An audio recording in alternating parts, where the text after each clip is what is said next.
Assalamu alaikum. So today we are going to start hypertension. First of all, we need to know that what is hypotension. Hypotension is low blood pressure, which would lead to inadequate organ perfusion, and then it would cause tissue dysfunction or death. Then we need to know that what is a hypertension. Hypertension means that the blood pressure is high, which will cause end organ damage or atherosclerosis. So now the hypertension can be due to increased diastolic pressure or increased systolic pressure. Sustained diastolic pressure of above 89 millimeter of mercury and sustained systolic pressure of 139 millimeter of mercury. About 29% of the population is based are hypertensive based on this criteria, and they have to reach this specific threshold to be called as hypertensive. But some of the people have comorbidities such as diabetes, and therefore they are hypertensive and the threshold is low. So this hypertension is divided into two types. One is secondary and the other one is essential. Secondary ones are about 5%, and the other 90 to 95% are essential. The secondary ones are those which are due to an underlying renal or adrenal disease or maybe renal artery stenosis, and essential ones are idiopathic. That is, they do not have any identifiable cause.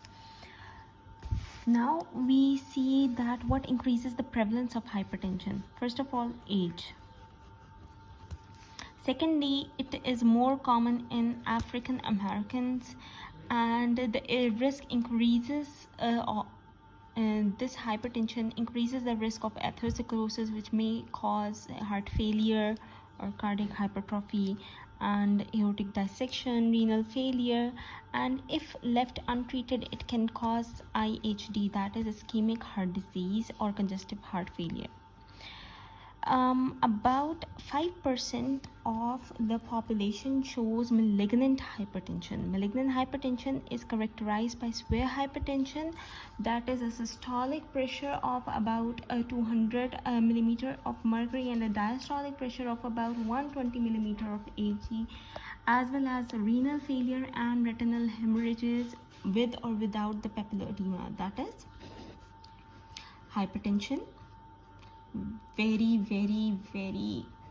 increased blood pressure, and renal artery disease or renal failure, you can say. And the third is retinal hemorrhages.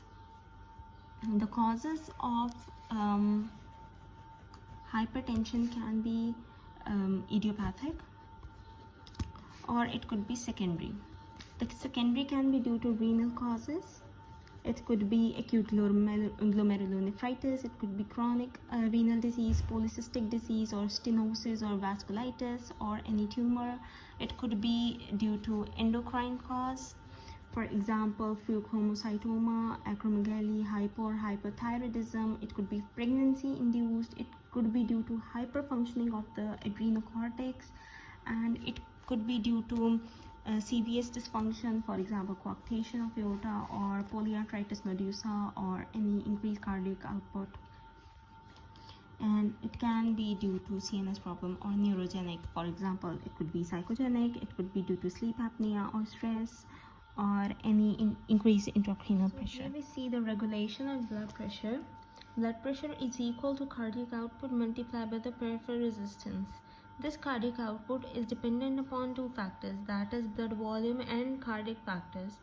Blood volume is dependent upon the sodium, the mineralocorticoids that are released, that is aldosterone and the ANP. Whereas the cardiac factors that affect the cardiac output are heart rate and contractility. Cardiac output is a function of stroke volume and heart rate. So the stroke volume is dependent upon filling pressure, and this filling pressure is regulated by sodium homeostasis and its effect on the blood volume. The heart rate and myocardial contractility are regulated by the alpha and beta adrenergic system, which are also important, which cause important effects on the vascular tone. Then comes the peripheral resistance. Peripheral resistance is predominantly regulated by the arterioles, and these arterioles are regulated by the neural and hormonal inputs. So the neural inputs can be alpha adrenergic or beta adrenergic, whereas the humoral factors can be angiotensin 2, catecholamines, thromboxanes, leukotrienes, endothelins, or dilators such as prostaglandins and nitric oxide. The resistance of the vessels is also exhibits autoregulation. Autoregulation increases blood flow, which whereby increased blood flow will induce vasoconstriction, and blood pressure is then fine-tuned by tissue pH and hypoxia. Here we see that there is normal blood pressure. If the blood pressure becomes low due to any reason, there will be low volume or low resistance or renal artery stenosis. The kidneys will release renin. This renin will cause angiotensinogen, that is found in the liver, to convert into angiotensin 1. This angiotensin 1 will go to lungs, where there is angiotensin converting enzyme, and will convert 1 into angiotensin 2. Angiotensin 2 will then perform two functions.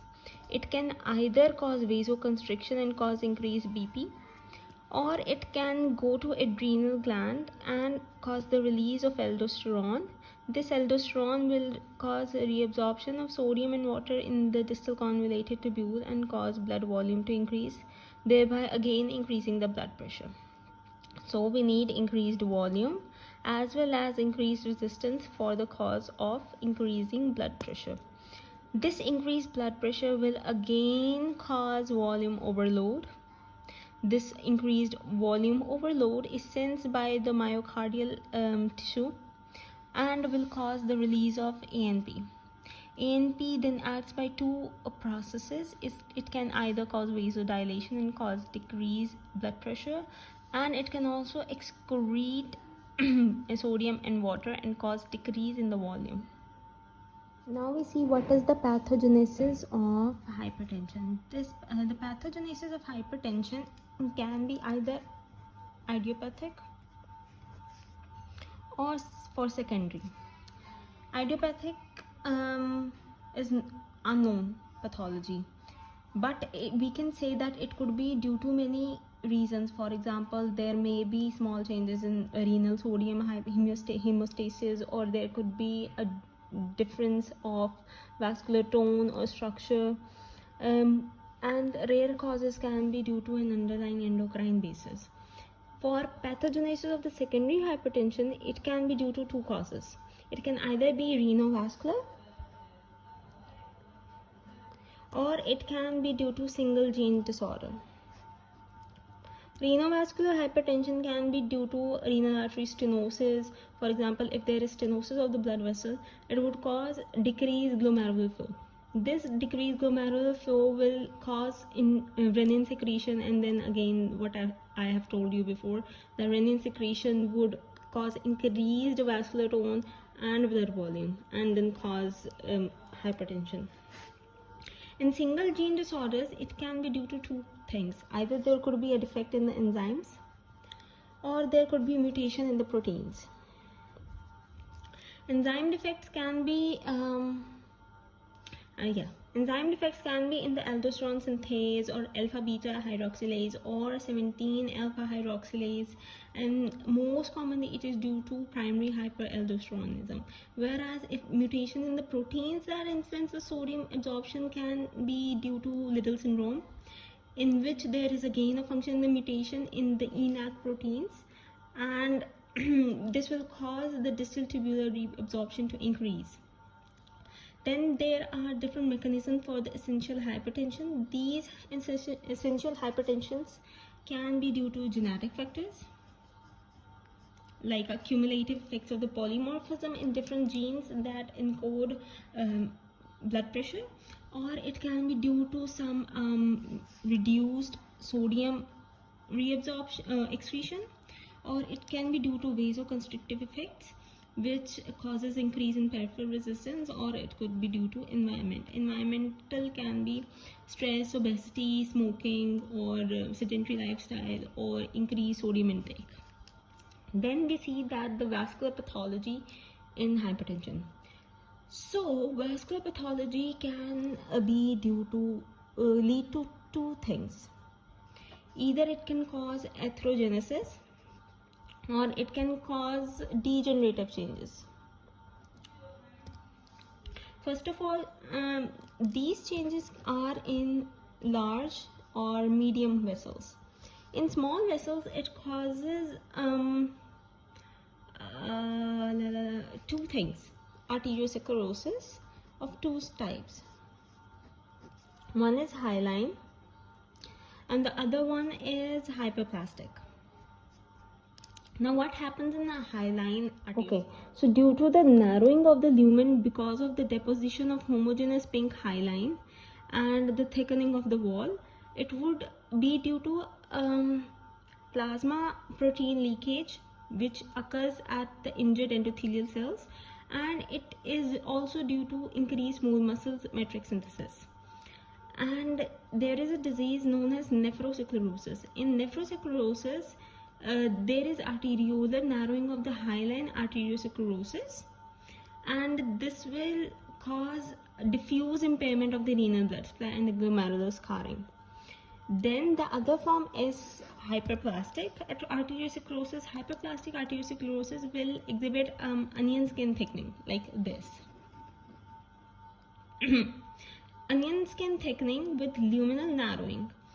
These laminations will consist of smooth muscles, and in malignant hypertension there will be fibrinoid deposits in the vascular wall necrosis. If there are fibrinoid deposits, this is known as necrotizing arteriolitis.